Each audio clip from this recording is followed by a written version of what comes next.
Hi guys, అందరికీ నమస్కారం. నేను స్టేజ్ మీద పాడిన పాట ఇప్పుడు ఎంతో వైరల్ అవుతుంది, ఇంకెక్కువనే అవుతుంది. ఆ పాట నచ్చి ఎంజాయ్ చేసి వైబ్ అవుతున్న వాళ్ళందరికీ నైస్, హ్యాపీ, ఎంజాయ్ పండుగ. బట్ నచ్చని వాళ్ళకి I'm sincerely telling, I'm not at all sorry. Because మీ మనోభావాలు ఇప్పుడు హర్ట్ అయినాయేమో, నాది ఎప్పుడో హర్ట్ అయినాయి. నన్ను ఇన్ని సంవత్సరాలుగా వందల వేల పదాలు నా మీద వాడారు, ఎన్నో బూతులు, ఎన్నోసార్లు, ఎన్నో ఒకేషన్స్లో ఫర్ నో రీజన్, నా తప్పే లేకుండా నన్ను అన్నారు. సో అప్పుడు ఏమైంది, మీ సమాజంలో వాడాల్సిన మాటలు, బూతులు, అమ్మో ఏమైపోయింది అప్పుడు. ఇప్పుడు రెండు పదాలు, మీరు అది కూడా మీరు నా పైన వాడిన వాటిలోంచి నేను 2 తీసుకొని, which are not even that big to be honest చెప్పాలంటే. నా జోలికి వస్తే పగిలిపోద్దిరా అంటున్నాడు అంతే. నా జోలికి రాకండి, పగిలిపోద్ది వస్తే. I stand by those words. దగ్గరకు వచ్చి చూడు, తెలుస్తుంది. అండ్ యా, సో ఎవరు అమ్మ నాన్న నేర్పరు, ఓకే, నేను నీ దగ్గర నుంచే నేర్చుకున్నాను. సో అవి తిరిగి 2 అంటే, మెయిన్గా అశోక్ కుమార్ వేముల, నీకు 24 hours టైం ఇస్తున్నా. నువ్వు గనక నాకు 24 hours అపాలజీ నీ నుంచి రాలేదనుకో, దీన్ని నేను ఎక్కడ ఎస్కలేట్ చేయాలి, ఎంత చేయాలో నేను అసలు ఇంతవరకు నా లైఫ్లో నేను ఒక మీమర్ కానీ, ట్రోలర్ కానీ, లేకపోతే నా మీద వాడిన వర్డ్స్ కానీ ఎప్పుడు కూడా నేను రియాక్ట్ అవ్వలేదు.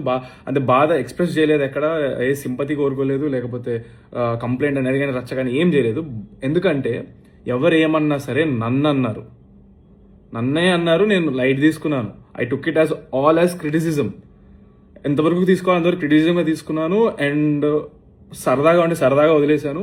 కానీ దిస్ పర్సన్, నువ్వు మా ఇంట్లో మహిళలను అన్నావు, మా నాన్నగారిని అన్నావు, నాతో వర్క్ చేసిన వాళ్ళు అన్నావు, నేను దేవుళ్ళగా భావించే ప్రొడ్యూసర్లు అన్నావు, అండ్ ఆ రోజు వచ్చిన గెస్టులను అన్నావు, అందరినీ అన్నావు. చాలా నీచంగా, చండాలంగా, అసభ్యకరమైన మాటలు వాడి అన్నావు. ఒక ఫోన్ వీడియో పెట్టేసి డైరెక్ట్గా మాట్లాడావు. It is not criticism, it was degradation, defamation, insults. నీకుందిరా రే, నేను ఆల్రెడీ మాట్లాడుతున్నా లాయర్లతో. ఫస్ట్ టైం సీరియస్ తీసుకొని నేను ప్రాపర్ వేలో వెళ్తాను. ఇలాగ నేను ఫోన్ ఉంది కదా అని పొద్దున్న లేచేసి ఇట్లా పెట్టేసి మాట్లాడేసి చండాలం చేయడం కాదు. బుర్రు ఉంటే ప్రాపర్గా, కన్స్ట్రక్టివ్గా, ప్రోగ్రెసివ్ వేలో వెళ్ళాలి. నీకు నిజంగా నీకు మనోభావాలు హట్టే, ఇది ఒక సమాజం అని నువ్వు ఒక లీడర్గా ఫీల్ అయ్యి ఏదో స్టాండ్ తీసుకుందాం అనుకుంటే, తీసుకునేది ఏదో సరిగ్గా తీసుకో, అర్థమవుతుందా? అంత బూతులు నేను వాడిన దానికి నువ్వు మాట్లాడిన వర్డ్స్కి అసలు అది నువ్వు ఎలా రైట్ అవుతావు అసలు నీకు అర్థమవుతుందా? నిజంగా నువ్వు అదే ప్రాపర్గా చెప్తే, ఏదో పెద్ద ఆయన చెప్తున్నాడు కదా, ఆహా ఓకే సార్, కరెక్టే సార్, మేబీ సారీ కూడా చెప్పేటోడేమో. అంటే నువ్వు అంతా నిజంగా సిన్సియర్గా ప్రాపర్గా మాట్లాడితే, నువ్వు మాట్లాడే విధానంలో అసలు మెచ్యూరిటీ లేదు. అండ్ నా విషయానికి వస్తే, నేను ఒకటే, నాకు I want to tell you all, అసలు నేను ఎప్పుడైనా ఏ రోజైనా ఏదైనా తప్పు చేశానా? నాకు సిన్సియర్గా నాకు చేసి ఉంటే కనుక నాకు చెప్పండి. I really want know. నేను ఎంతో మందితో వర్క్ చేశాను. ఈ చేసిన 2 మూవీస్లో అందులోంచి ఒక్కళ్ళని నేను వాళ్ళతో తప్పుగా బిహేవ్ చేసినట్టు కానివ్వండి, లేకపోతే ఏమంటారు యాటిట్యూడ్ చూపించినట్లు కానీ, లేకపోతే అట్లా చెప్పమనండి, చూద్దాం. ఎందుకంటే ఐఎమ్ వెరీ కాన్ఫిడెంట్. నేను ఆర్టిస్టుల నుంచి, జూనియర్ ఆర్టిస్టుల నుంచి, లైట్మెన్స్ నుంచి, కెమెరామెన్ నుంచి, singers, what ever, who not, సెట్లో నేను అందరితో మంచిగా పలకరిస్తాను, మంచిగా మాట్లాడతాను. ఎప్పుడు ఏ రోజున నేను నా నోరు పారేసుకోలేదు స్టేజ్ మీద కానీ, ఎక్కడా కానీ అసభ్యకరమైన మాటలు మాట్లాడింది కానీ, తప్పు చేసింది కానీ. నేను తప్పులో లేను, డే 1 అని చెప్తున్నా. నేను అసలు 19 years అబ్బాయిగా, 20 years అబ్బాయిగా మా డాడీ వాళ్ళు, మా మమ్మీ వాళ్ళని పక్కన నిలిచిపెట్టి ఇంట్రడ్యూస్ చేసిన రోజున కూడా వాళ్ళు ఏదో పొగుడుతున్నారు, నేనేదో ఫస్ట్ టైం స్టేజ్ ఎక్కడం, నాకు చాలా ఆక్వర్డ్ ఫీలింగ్ అయిపోయి ఇబ్బంది అయ్యింది. నేను అటు ఇటు చూస్తున్నాను, చేతులు జేబులో పెట్టుకున్నా. దానికి అక్కడ స్టార్ట్ అయింది. Even on that day also మీరు సరిగ్గా పూర్తిగా ఏది మ్యాటర్ ఎవరు చూస్తే కదా, ఇప్పుడు కూడా సాంగ్ 3 నిమిషాల song. So wait, I'm diverting. అక్కడ ఆ రోజు కూడా నేను చెప్పాను, ఆ రోజు కూడా పొరపాటున నేను ఎవరినైనా ఏదైనా కొంచెం ఎక్కువ మాట్లాడి ఉన్నా, లేకపోతే నాలో ఏమైనా నచ్చకపోయి ఉంటే, it will improve with time, దయచేసి నన్ను క్షమించండి అని చెప్పి నేను ఆ రోజే చెప్పాను అక్కడ స్టేజ్ మీద. అండ్ ఈ రోజు కూడా సాంగ్ పాడిన స్టేజ్ మీద ఈ సాంగ్లో వాడిన పదాలు అసలు సినిమాలో ఉండవు అని కూడా క్లియర్గా చెప్పాను నేను. ఈ సాంగ్ ఆల్రెడీ రిలీజ్ అయింది. ఈ సాంగ్ 3.5 నిమిషాలు. దీనికి ఒక చరణం ఉంటుంది, పల్లవి ఉంటుంది, ఇంకొక పల్లవి, ఒక పల్లవి ఉంటుంది, 2 చరణాలు ఉంటాయి. ఇట్స్ ప్రాపర్ సాంగ్, 3.5 నిమిషాల సాంగ్. దీనిపైన పనిచేసిన వాళ్ళు ఏమి చిన్న చితక వాళ్ళు కాదు. చిరంజీవి, పవన్ కళ్యాణ్ గారు అలాంటి మూవీస్లో వర్క్ చేసిన వాళ్ళు, వాళ్ళకి సాంగ్స్ ఇచ్చిన లిరిక్స్ వాళ్ళు దీనికే ఉన్నారు, వాళ్ళే వర్క్ చేసింది. ఓకే, 3.5 నిమిషాల సాంగ్లో మీరు 5 సెకండ్లు కట్ చేసి దాన్ని మళ్ళా వేసి మీరు నెగిటివిటీని ఎక్కువ చేస్తే అది అలాగే కనిపిస్తుంది కదా. దీన్ని భూత పురాణం అంటున్నారు మీరు 5 సెకండ్లు పెట్టి. ఇదా భూత పురాణం? నా జోలికి వస్తే పగిలిపోద్దండమ్మా భూత పురాణమా?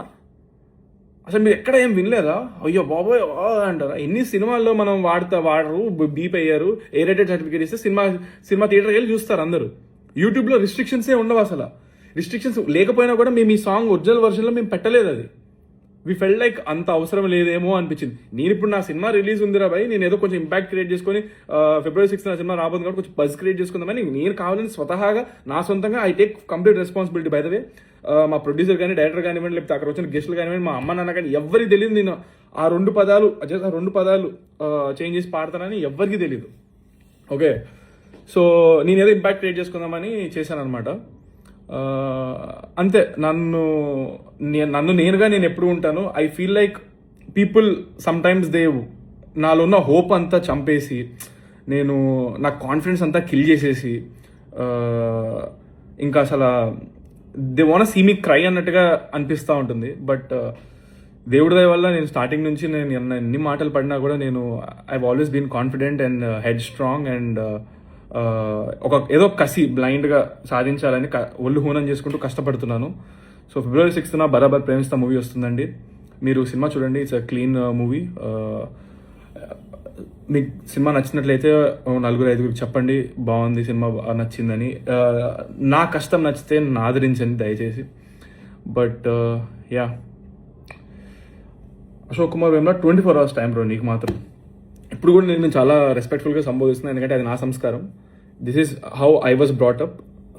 అన్లైక్ యూ, మీరు ఎలా వాడారో వర్డ్స్ అదంతా మీ కామన్ సెన్స్ లేదు మీకు, అలాగే వదిలేస్తున్నా దాన్ని. అండ్ మీరేమి జర్నలిస్ట్ రిపోర్టర్ నాకు అర్థం కావట్లేదు. అసలు ఆ జాబ్కి ఉన్న పేరు, పరువు, రెస్పెక్ట్ అన్నీ తీసేస్తున్నారు. మీకు అర్హత లేదు అసలు. ఆ జాబ్ని చాలా రెస్పాన్సిబిలిటీతో, డిగ్నిటీతో ఆలోచించుకొని చేయాల్సిన జాబ్ అది. నేను రోజు 10-15 మందిని నా సినిమా టైం ప్రమోషన్స్ అప్పుడు అందరినీ కలుస్తాను. అందరూ నాకు వాళ్ళపైన ఎంతో గౌరవం ఉంది.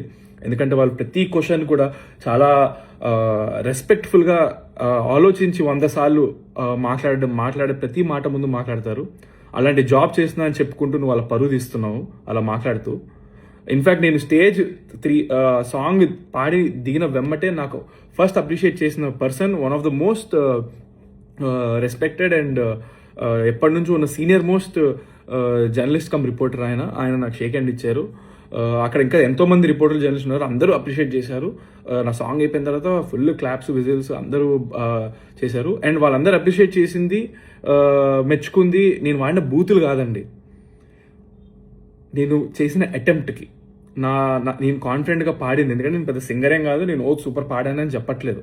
బట్ అలా సింగర్ కాని పర్సన్ స్టేజ్ ఎక్కి పాడడం అంత ఈజీ కాదని వాళ్ళు గ్రహించి నా ఎఫర్ట్కి నన్ను మెచ్చుకున్నారనమాట.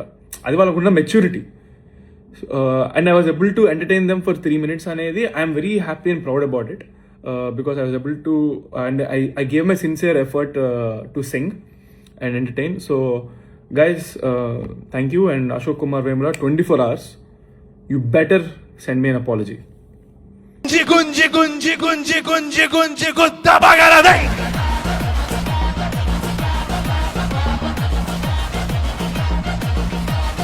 వాణ్ణి పట్టి పట్టి పట్టి పట్టి పట్టి పట్టి పట్ట పగలుదే.